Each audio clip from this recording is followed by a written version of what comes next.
Well, greetings, brethren, again. Happy Sabbath to all of you.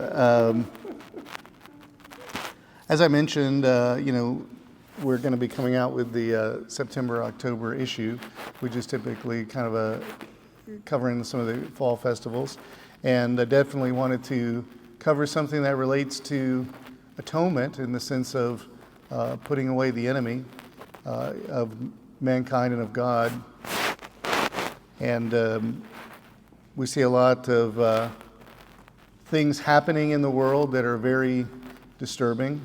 You know, what I was mentioned about earlier about the Olympics and what's happening in women's sports, and we've got all kinds of these trans issues. It's very disturbing.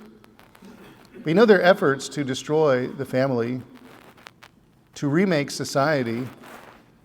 They've sunk now to redefining sexuality as on a fundamental level. These attempts arise really from utopian dreams of reshaping the world into an imagined paradise free from biblical morality. And we see that on a broad scale, and we see it on an individual scale. These people are going to find this for themselves. Dark forces are driving the false hope and means of trying to realize it, posing an existential threat to humanity. But truth will ultimately prevail. Got an article in the magazine that is going through this, but I'm going to cover a lot more here than what I was able to fit on those 3 pages. There's so much to say about this, and frankly, this won't be enough to say. There's just so much that could be said and should be said. I'll just give the title here, which is Kingdom of Lies. The demonic assault on reality. Kingdom of Lies. The demonic assault on reality. The 2024 Eurovision Song Contest this past spring was a disturbing spectacle with a self-described non-binary queer witch representing Ireland in a song performance involving spells, hexes, voodoo dolls, and satanic symbols. There was an Israeli contestant who was a more normal traditional singer and a fan favorite, but she was kept out of the top, who faced anti-Semitic vitriol. There was a lot of problems with that. But the winner of the competition was a biological male from Switzerland in a feathered dress, who also claimed to be non-binary, not male or female, and rejecting this binary delineation of gender. Reacting to the win, the Irish witch declared exultantly, "The queers are coming." You know, that used to be a pejorative, but now they want to really accept that as a term that they want to embrace. The Swiss winner's song, "The Code," is noted to be the singer's journey of discovery. The lyrics state, I went to hell and back to find myself on track. I broke the code, whoa-oh-oh. Like ammonites, that's these primeval mollusks, I just gave it some time, which I think is about evolving, from this prehistoric state. Now I found paradise. I broke the code, whoa-oh-oh. And then the heart of the matter is revealed in the lyrics. Somewhere between the O's and ones, that's where I found my kingdom come. The person is describing a personal struggle and then learning the secret to success through evolving into non-binary gender fluidity to discover paradise in one's personal realization of kingdom come, which is an allusion to the end-time kingdom of God in the Bible, though that kingdom will certainly not come in the terms laid out in the code. The song is supposedly intended to be a call for everyone to crack their own code and enter the kingdom of authenticity, is what this article says. I'm done playing the game. That's from Nemo Shares their non-binary journey through the code lyrics. Article dated May 1st, 2024. So everybody needs to enter their own kingdom of authenticity. There's a lot to unpack here.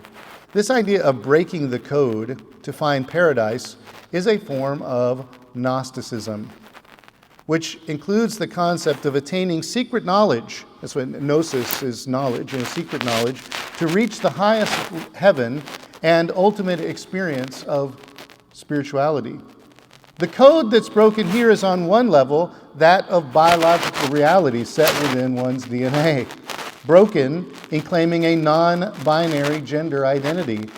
More broadly, the code is the key to defining existence, with people seen as able to shift their own reality along with the reality of the universe. This wishful, magical thinking is at the root of lawlessness, of false religion, and the godless utopianism sought through progressive or woke ideology and outright Marxism that ends up oppressing fellow man. For it's not enough for people to live in their own reality. They must have everyone else live in it, lest it be revealed as false. There is no kingdom of authenticity in this. It is a kingdom of lies, ruled by self-deception, advanced through demonic deception. That won't stand in the end, for when it all comes down to it, there is no reward in denying what's real. It's the truth that sets us free. I'd like you to look at John 8:32. John 8:32, Jesus said this.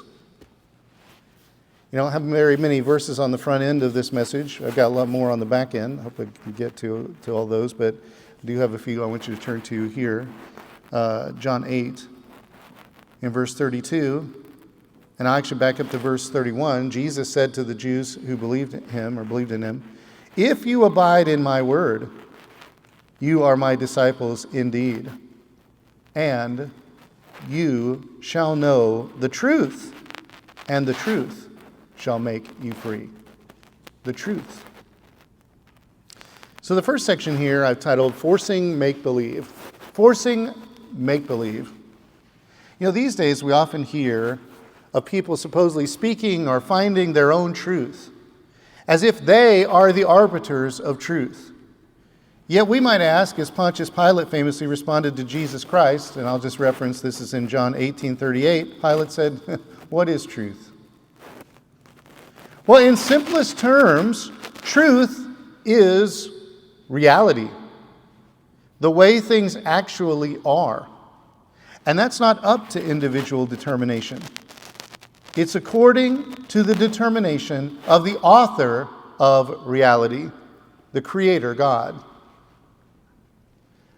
The idea that others can reshape the nature of reality into what they want it to be is false, an egregious, destructive lie. This lie was started by who? John 8:44. Let's look over at that one. We're real close in the same passage here, John 8:44. Jesus told these people, "You're of your father the devil.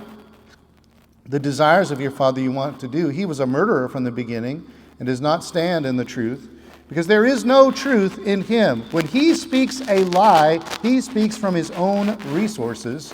That's where it all comes out of. For he is a liar and the father of it. He's the father of lies. All of it starts with him because he was the first one to lie, which came out of himself, as it says here.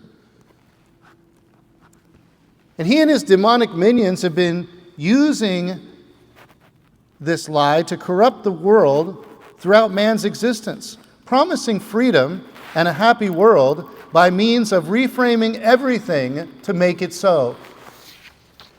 Now, this twisted imagining that you can change your reality leads to statist totalitarianism, thought policing, and mind control for the supposed greater good. It leads to the insanity of trying the same failed practices again and again and expecting a different result. It leads to calling and believing evil good and good evil. Let's look at that in Isaiah 5. This is a real problem. You talk about, I think about the the concern among the trans community about misnaming and dead naming and all this other kind of stuff. But here's the real mislabeling, the real misnaming. Let's look at this in Isaiah 5, verses 20 through 22. It says, "Woe to those who call evil good and good evil, who put darkness for light and light for darkness, who put bitter for sweet and sweet for bitter," in the sense of, the outcomes and what's the real experience of happiness here. This is all upside down. And there's great woe in that. That's not freedom. There's woe in doing this. Terrible woe that comes from this. Not just from punishment, but because they bring trouble on themselves and on others. This is very subjective mislabeling here. Saying what's wrong is right. What's right is wrong. But of course the Bible says, and this is, I'll just reference for you in Proverbs 14:12 and 16:25, 14:12 and 16:25 says, "There's a way that seems right to a man, but its ways are the end of death." They end in death. That's the way of death. And now we see this lie used to redefine that you can reframe your reality. It's used to redefine human sexuality and cater to mental derangement as part of the overall agenda of destroying the family, collapsing civilization, and remaking reality. That's what's really happening. Now, Marxism and other forms of utopianism are all about trying to bring about the wonderful brotherhood of man and world peace and a paradise, as in the Eurovision song. Following World War II, political philosopher Eric Voegelin labeled such efforts, that is those of the Nazis and of the communists, for instance, as attempts to, quote, immanentize the eschaton. To immanentize the eschaton, that is, to set up the Christian end-time vision of the kingdom age in the world today. To make that eschatology, the end time as events, to bring it to the now. William F. Buckley later popularized that phrase, saying, "Don't immanentize the eschaton." Voegelin explained this as a modern form of Gnosticism, along with the idea that the disorder of the world can be transcended through special insight or knowledge. He wrote that in his book, The New Science of Politics, in 1952. Now, you actually had some of all this in Catholic amillennialism and Protestant postmillennialism, with this idea of the church as the advancing and ruling kingdom of God today. But of course, it's not that. The true church was never meant to be that in this age. Yet at least this retained the idea that this was the work of God in the world, as opposed to something man could bring about on his own. What's ironic is that humanistic utopian movements, like communism, proceed by upending any harmony that already exists, dividing society into an oppressor-oppressed dynamic in an attempt to stir conflict to collapse the system so as to bring the new reality into being out of the destruction of the old. Now, what's behind this? I go into a bit of a sidebar here. I don't cover in the article, but I may put it in another place somewhere if I can find a fit for it. But I'm going to title this little section here, Hegelian and Marxist Dialectic. Hegelian and Marxist dialectic. Now, dialectic is basically just means a system of reasoning, arriving at truth through the exchange of logical arguments. It's used to establish what's valid or not in people's positions and to proceed with improved perspective and outcomes. In the early 1800s, German philosopher Hegel laid out a kind of dialectic where opposing forces or ideas conflict, the struggle leading to new and better ideas and practices. And he presented three stages in this, which are thesis, antithesis, synthesis. That is the Hegelian dialectic, thesis, antithesis, and synthesis. So in thesis, this is the starting point, or the current state of things. That's what you have. The antithesis, this is the opposing force or the problem with the current state. What needs to change, suppose you'd say. Then you come to a synthesis, that is a coming together of these things. This is the resolution of the conflict between the thesis and antithesis, leading to a new state that combines elements of both. In that way, it seems fairly simple. Here's an example. Imagine a debate about school rules. The thesis, the current rule is no phones in class. The antithesis is some students argue phones could be useful for educational purposes. So the synthesis is the school decides to allow phones for specific educational uses, but keeps restrictions during other times. So you kind of work this out. Well, that sounds reasonable. But the founders of communism, Marx and Engels, and later Lenin, applied this dialectic to overturning society. Marxist dialectic looks at how class struggles, like between the working class and the ruling class, drive changes in society. According to Marxist theory, the struggle between different social classes creates conflicts that lead to changes in how society is organized, eventually leading to a new, improved state. And it's not just about their understanding of how change happens, but how to drive the desired progress. Now, with the early Marxists, we had the revolutionary overthrow of society. But in Western nations where people were faring fairly well, it was clear that progress needed to be more gradual, a progressivism. Yet still, by perturbing the current state more and more to provoke conflict to bring change. But the so-called cure is often worse than the supposed disease. The results go from bad to disastrous.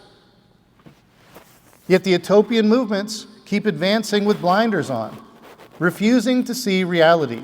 They are idealist rather than realist, continuing to bang their heads against a brick wall, the brick wall of reality.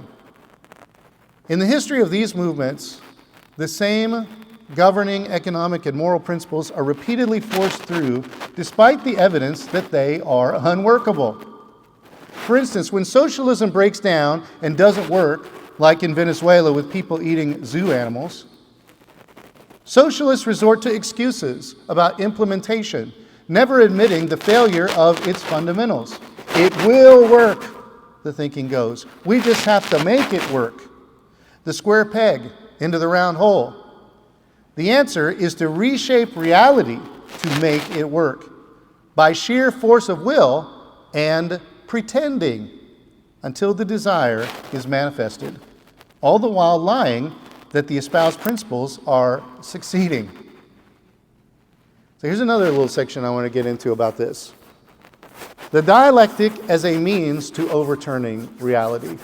The dialectic as a means to overturning reality. Now, Mr. Barnett here has shared with me, and some of the others of us here, a number of quotes from political scientist Victor Zita, who in 1964 wrote a book taking to task one of the main Marxist intellects of the Stalinist era, George Lukács. Zita gives three elements present in the Marxist utopian dialectic orientation. That's a mouthful, okay? But I'm going to go through these because I think this is very instructive. Now, his writing is a bit highbrow, so I'm just going to summarize some key takeaways. Number one, so here's the elements in the dialectic as he explains it. Number one is alienation or estrangement from the environment. So nurturing a sense of disconnect from the current state of things with a radically negative attitude toward it. Hating the way things are. Rejecting reality as it exists. We can see this with Marxists for sure, but it also fits every other kind of dissatisfaction and dissociation, like the LGBTQ movement, especially with those claiming to be trans or non-binary. They hate the cis reality, and it must be opposed and torn down. So first, alienation there. Second is self-righteousness, in the sense of the certainty of one's own conclusions, refusing to question their own beliefs or ideas, even despite evidence to the contrary. And it's a little ironic, because the dialectic is supposed to be putting these different ideas together to come at truth, but really they have already their truth, what they want it to be, and they're going to make the arguments fit that. And self-righteously so, in the sense that they already know the answer and they cannot be convinced out of it.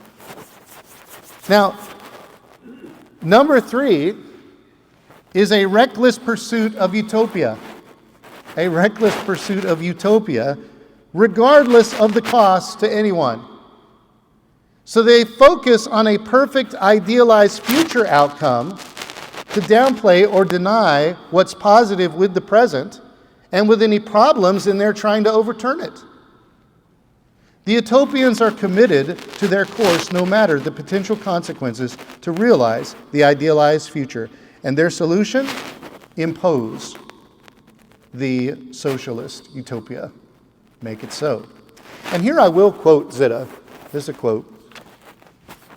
"The self-righteous negation of the present for the sake of an equally self-righteously affirmed future, the basic matrix of the dialectic, is a consequence of the attempt to eminentize the Christian eschaton," as we saw already, to bring their own form of the kingdom. A consequence, he says, of attempting to seek ultimate meaning in the temporal, that is, in the here and now. But can ultimate meaning be found in the temporal? Can the Christian eschaton be eminentized, brought to now? Is the dialectic a legitimate alternative to man's need for salvation through religion? The answer here is, of course, no. But again, the utopians will make it work. Zitta also writes of using dialectic thinking as mediation, that is, interacting with the facts at hand through seemingly logical arguments to smooth out the contradictions and other problems that come up in their so-called solutions. Well, what it really means is using a lot of verbiage or deflection to make excuses for, or to just deny the fact that their way does not work. This is not employing logic, it is using sophistry. That is wise-sounding nonsense to win debates, for win they must.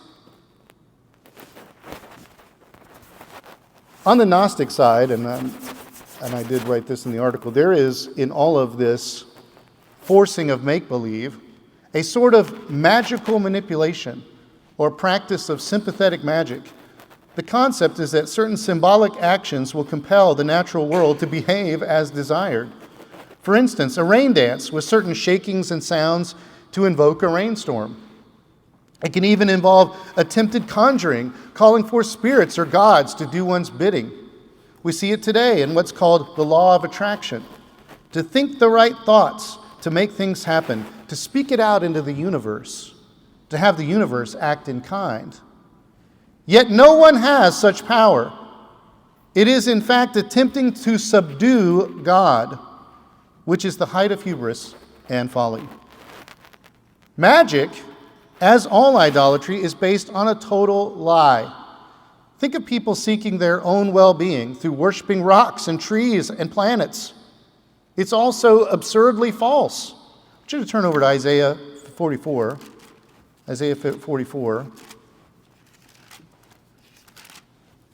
Sometimes I like to go here just to see some of God's humor in the Bible. But it's also disturbing if you think about it. In Isaiah 44, God talks about the absurdity of idolatry, of what people are doing here. Let's start in verses 9 through 10. "Those who make an image, all of them are useless, and their precious things shall not profit. They are their own witnesses. They neither see nor know, that they may be ashamed. Who would form a god or mold an image that profits him nothing?" You make a god, if you can make it, how's it going to help you? It's just crazy.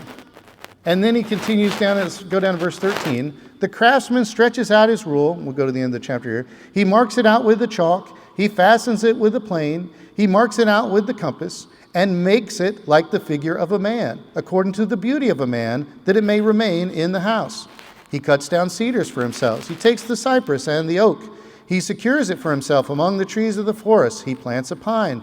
The rain nourishes it." This plant is growing out there because he planted it, and God, the true God, is sending nourishment to make this plant grow. But then he says he brings it in. And then verse 15, "Then it shall be for a man to burn," because he's going to cut down a tree, and it says, "For he will take some of it and warm himself." He's going to make it into some firewood, some kindling, some firewood. He says, Yes, he kindles it and bakes bread. Indeed, he makes, but that's part of what he does with the wood. But the other part, he says this, yeah, indeed, he makes a god and worships it. He makes it a carved image and falls down to it. And then God repeats this. He says, okay, look, he burns half of it in the fire. With this half, he eats meat. He roasts a roast and is satisfied. He even warms himself and says, I'm warm. I've seen the fire. And the rest of it, he makes into a god, his carved image. He falls down before it and worships it, prays to it, and says, deliver me, for you are my God. This is nuts. And God is making fun of it. Verse 18, they do not know nor understand, for he has shut their eyes so that they cannot see, and their hearts so that they cannot understand, because they're cut off from God and the true source of wisdom. And no one considers in his heart, nor is there knowledge nor understanding to say, hold on now, I burned half of it in the fire. Yes, I've also baked bread on its coals. I've roasted meat and eaten it. And shall I make the rest of it an abomination? Shall I fall down before a block of wood? He feeds on ashes. A deceived heart has turned him aside, and he cannot deliver his soul. He cannot deliver his soul. He's incapable of bringing about his own kingdom of authenticity. He cannot deliver his soul, nor say, is there not a lie in my right hand? It is a lie. That's what it is, a total lie. As are all such attempts to remake reality in denial of God. Of course, idolatry is not just self-deception. There is power in much of it. Demons working behind the scenes, as also happens throughout earthly politics and economics. There are demons making it all look like the way people want it to look, but it never fully works because they have limited power. They cannot change reality to the degree that people would want, or that the demons themselves would want. Now, with communism, in terms of forcing through what is unworkable, the result has been catastrophic, with vastly more problems generated than solved, including the deaths of many millions of people, and many other millions have suffered in untold ways. You know, communism is supposed to be about everyone sharing equally, but it never works out that way. For instance, an April 21st article in India's Sunday Guardian by Paul Berkowitz and Bradley Thayer notes, quote, global investigation into the wealth and corruption of the CCP leadership, the Chinese Communist Party leadership, will show that the CCP's leaders are billionaires with untold wealth in New York, Switzerland, Dubai, London, Paris, and countless other locations. A curious but often unreported fact about the leadership of the Chinese Communist Party is that they are rich. The leadership is communist, but also extremely wealthy. No communist should be wealthy. It's like being a married bachelor. And the CCP are expert at hiding their wealth. Precisely how did the CCP leadership gain this wealth on their nominal salaries is an important issue for the global community to explore, and especially for the Chinese people to know. I saw, by the way, Thayer with Steve Bannon back in June explaining that China's communist leaders are the richest people on earth, having stolen the wealth of the Chinese people. That is the reality of communism, violating God's laws against lying, theft, and coveting to harm many people. And we see parallels with many of our progressive leaders in the West as well. And it's also, by the way, a system of murder. Communism or socialism is the biggest murdering agent in world history. The CCP is the biggest of all, especially, with the one-child policy bringing forced abortions to 500 million children. Yet, these are agents of the devil and the demons, because remember, he was a murderer from the beginning as well as a liar. It all goes together. It's terrible what it all, ultimately pictures and where it all leads. Next section here I've titled 2 + 2 = 5. 2 + 2 = 5.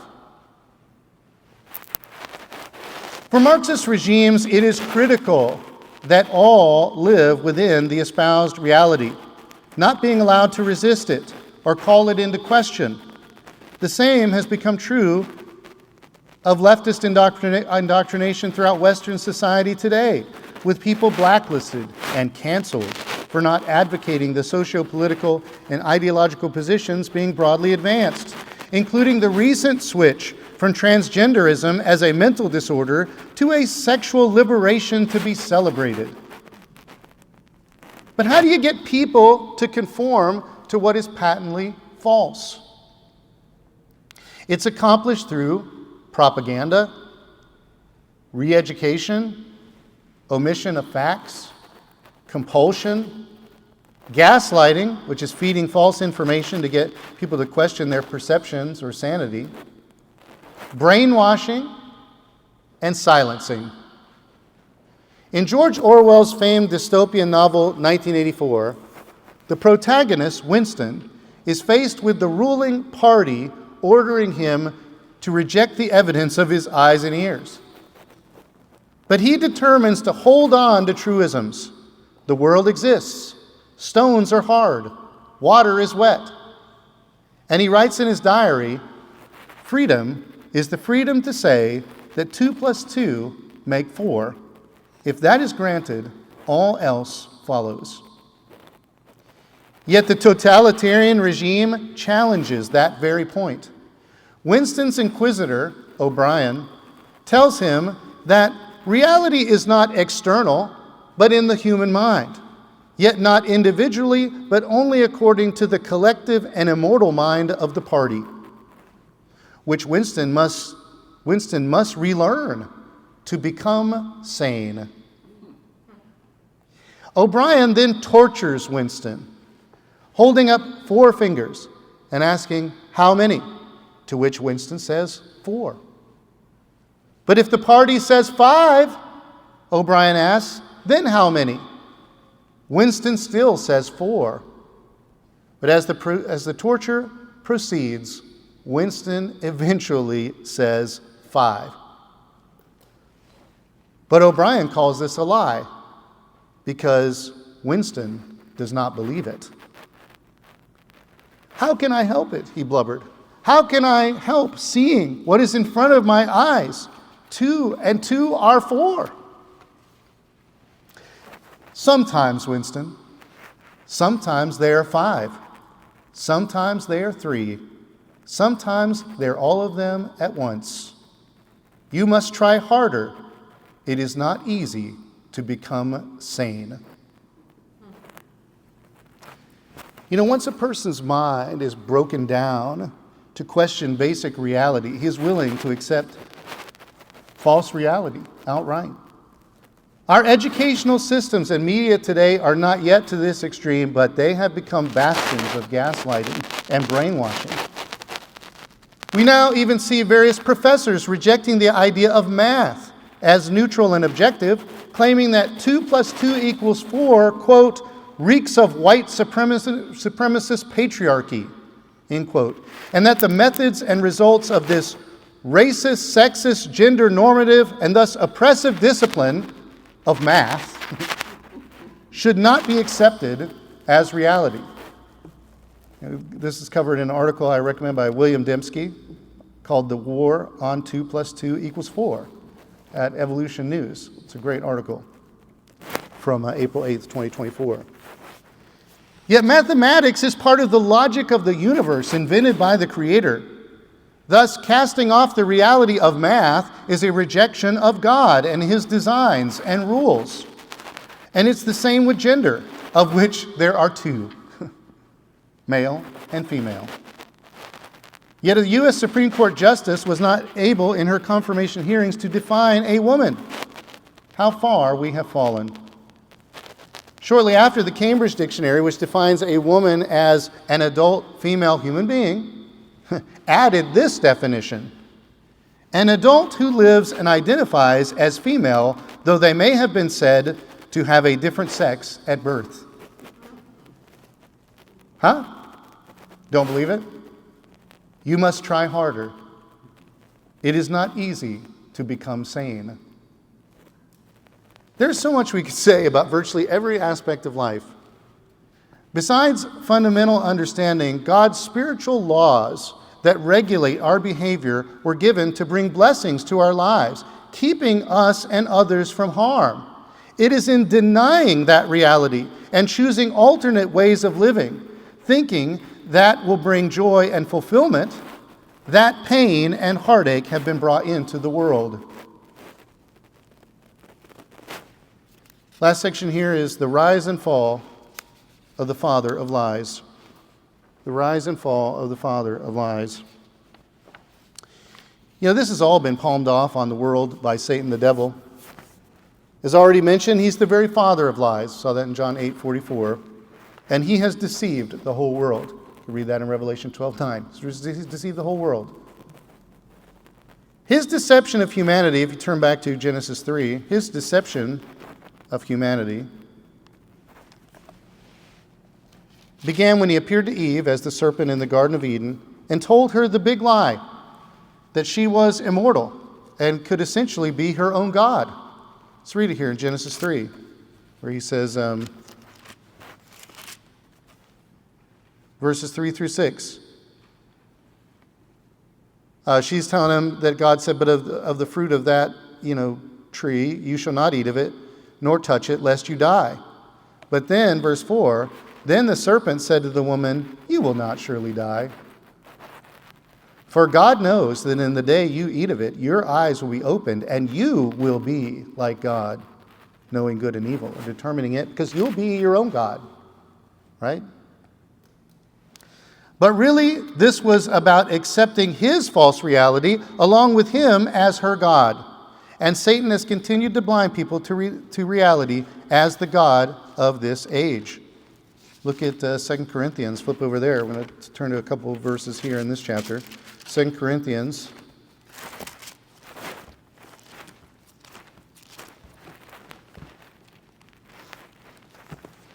Chapter 4. And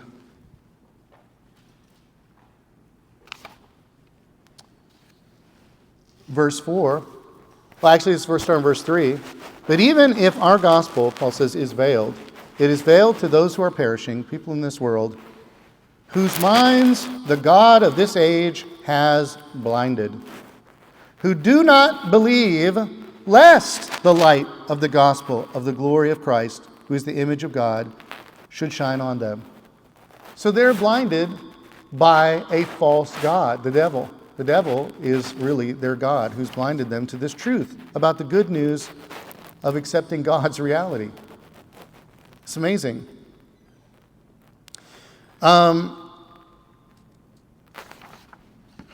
Satan and his demons operate as the real echelons of power in this world. We can read about that in Ephesians 6:12, principalities and powers in high places. Before Satan's deception of human beings, he spread his lies among the angels, those choosing to follow him becoming the demons. But his deception did not begin with them. It began with himself. And I'm just going to refer to you. These are long passages, and you can look at them on your own. But we read in Ezekiel 28 and Isaiah 14 of his pride over his beauty and his decision to rebel against God. And it says, your heart was lifted up because of your beauty, and you came to these conclusions and all this. You decided, I will be like the Most High. Really, in Isaiah 14, it's really, I'll be the Most High. I'm going to make myself there. That was what he determined there. But in this, what ultimately happened here, what was going on? I mean, what was the birth of this sin? It was just, there was a pride, there was and that in one sense is the beginning of sin there, but it was really a looking at himself falsely. It was a denial of reality. That's what it was. It was a denial of reality. Rejecting the positions of God and himself with respect to one another and imagining that he could form his own reality. That's what he did. Moreover, it may well be, and I think it is, that Satan saw himself as right and God as wrong, determining this for himself. Look over in 2 Corinthians, a few chapters more, to chapter 11. 2 Corinthians 11. I'm going to read something that we often read about, false religion and so forth, and it certainly applies there. And we see it a little bit differently the way I'm going to explain it here. But in 2 Corinthians 11, 13 through 15, it talks about such are false apostles, deceitful workers, transforming themselves into apostles of Christ, although maybe they believe that's what they are. That's part of the interesting aspect of that. Let's think about that. That's what they believe they are, many of them. And no wonder, for Satan himself transforms himself into an angel of light. Therefore, it is no great things if his ministers or his servants also transform themselves into ministers or servants of righteousness, whose end will be according to their works, because they're not really righteous. But let's think about this. We read that, and we usually think of it as just a disguise. Satan appears, as it says, Satan transforms himself into an angel of light. We think of it as a disguise. But in Satan's twisted reality, perhaps he has convinced himself that he is an angel of light, that he is the good guy, that he is the hero of his story, leading the liberating rebellion against the evil authority. Those who follow him often see themselves on the right side. This is a product of the satanic dialectic. Number one, a radically negative alienation from God's created reality. That's what he had. He hated the way things were. He became to hate it. Two, an uncompromising self-righteousness to the point of rejection of God's created reality. He's the righteous one. God's in the wrong. And number three, a commitment to any future except the one that God has established. We're not going to allow that one that God has designed. We want other. That's what we want. And really we want other whatever we want at whatever point. Because that's malleable and changing. It's never even one thing. It's just on and on it goes into more and more confusion. The Bible says in 1 Corinthians 14, God is not the author of confusion, but of peace. But confusion reigns through this kind of thinking. The world is caught up in Satan's denial of reality that God has established to create. He did this to create his own reality, and others are encouraged to do that, but they end up being wrapped up in this confusing reality as well. And that is all a lie. Believing that we can run counter to the author of reality with its immutable laws brings all manner of horrible consequences. Living contrary to the Creator cannot succeed, and it can destroy all of those who pursue this route, which has been all of us at times to varying degrees. We've all at times moved down that road. We had to change. Our need is for alignment with God's ultimate truth, both in how we understand and in how we live. Submitting to God and resisting the devil. Look over at James 4. James 4. And that's the key right here. Verse 7. And actually verse 6 tells us, God resists the proud, but he gives grace to the humble. There's got to be a humility in this, a lowering of self, a true perspective of ourselves before God. Verse 7, therefore submit to God in his reality, to God in what he has set up. Resist the devil, and he will flee from you. Because he's it's too hard there. He's got to move on. And he doesn't like it, by the way, when you resist, because it doesn't comport with his reality. He wants, he thinks he's in the right. And if you're standing up for the other, that's just showing him to be in the wrong. And he hates that. He does not want that. And all the demons cow before the Lord, because they, even though they're fighting reality. And when I fight authority, authority always wins. I mean, the ultimate authority does always win. It's always there. It's always, the reality is right in your face. You can't win if you're going against it. The only way to win is to go with it, and that's for your benefit. By the way, that was a bonus, not my notes.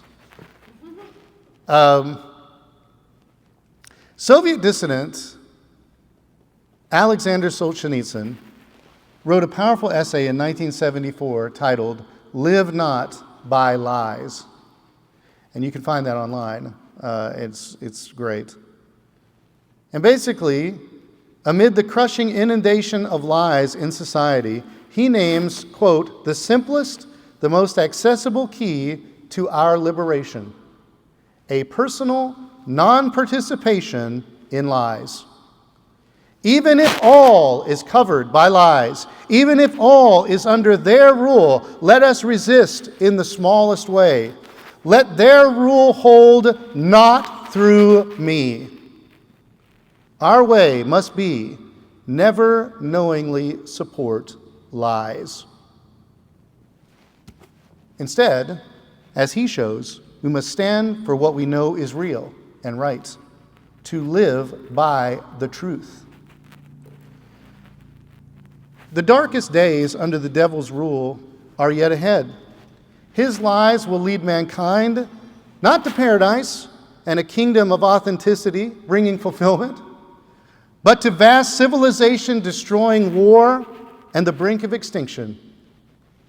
But then at last a new day will dawn.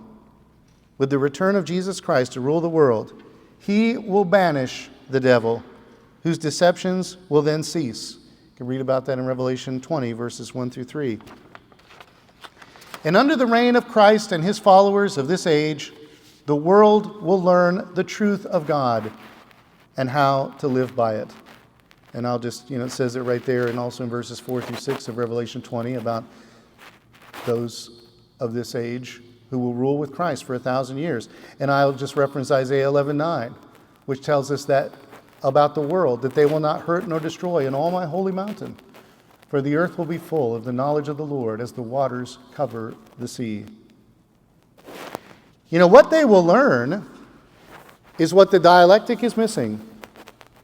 True wisdom does not begin with us. It begins with the fear of the Lord. Proverbs 9:10. And in fact, let's look over at Proverbs 3. As we think about how to reason, reason itself is not bad, but it's the basis of our reasoning that needs to start in the right place. Proverbs 3, verses 6, actually let's start in verse 5. Start in verse 5 through 7 here. Trust in the Lord with all your heart, and lean not on your own understanding. Notice that. That's what we do. That's what we need to do. Trust in the Lord. Not on you, not on each of us, on the Lord. And lean not on your own understanding. In all your ways acknowledge him, and he shall direct your paths. Do not be wise in your own eyes. Fear the Lord and depart from evil. That's the key. That is the very directive that Jesus gave when he proclaimed the truth. What did he say?